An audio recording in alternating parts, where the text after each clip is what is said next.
In the ancient city of Alexandria, in the 1st century AD, an inventor named Hero of Alexandria built something that reads like a ghostly echo of our industrial age, the Aeolipile, a spinning sphere powered solely by steam.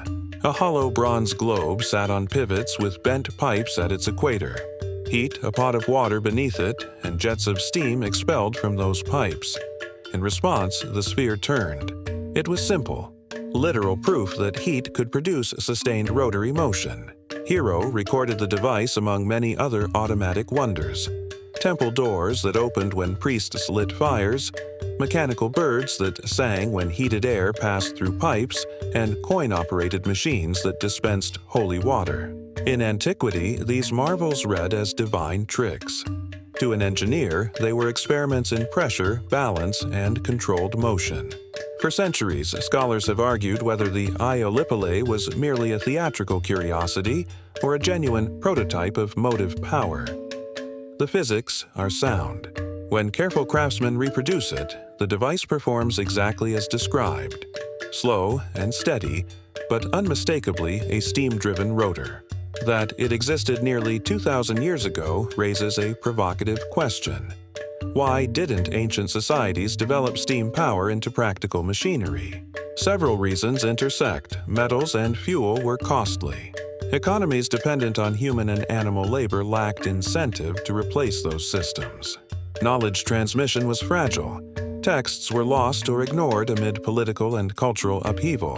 Hero's designs were preserved in scattered manuscripts and occasionally translated, but they never catalyzed a broad technological shift in his era.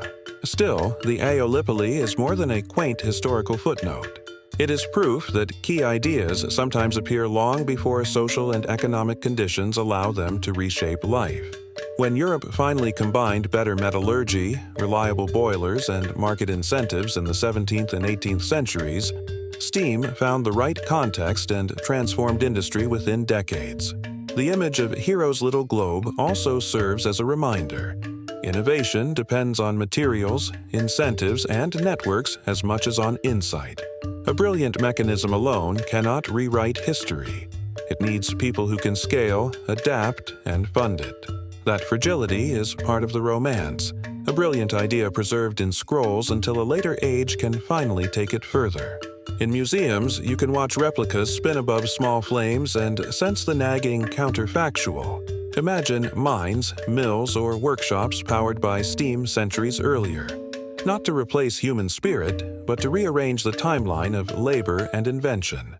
The Aeolipile invites those speculative questions without offering tidy answers. Like and subscribe at Yahweh Stories 444. We chase those alternate histories, the almost revolutions and the inventions that slipped away. If the past sometimes seems inevitable, devices like Hero's Sphere show it is porous, full of near misses and forks. So next time you hear a turbine whispering in the distance, think of a little bronze ball turning over an oil flame in Alexandria. It was play, prophecy, and a technical fact sewn into the margins of history. In its slow, deliberate spin, you can detect both the limits of its age and the outline of an earlier future that almost was. Historians often find traces of Hero's influence scattered across centuries, marginalia in medieval copies, diagrams in Arabic treatises, and notes by Renaissance tinkerers. These fragments show curiosity traveling through time rather than steady progress. The Aeolipile remains a relic that teaches a clear lesson. Ideas need resources, networks, and appetite to transform society. If you enjoy imagining the world that almost was, like and subscribe to Yahweh Stories 444 and keep exploring these forks. Every preserved device is a doorway to speculation. Doors sometimes open centuries later when conditions fit.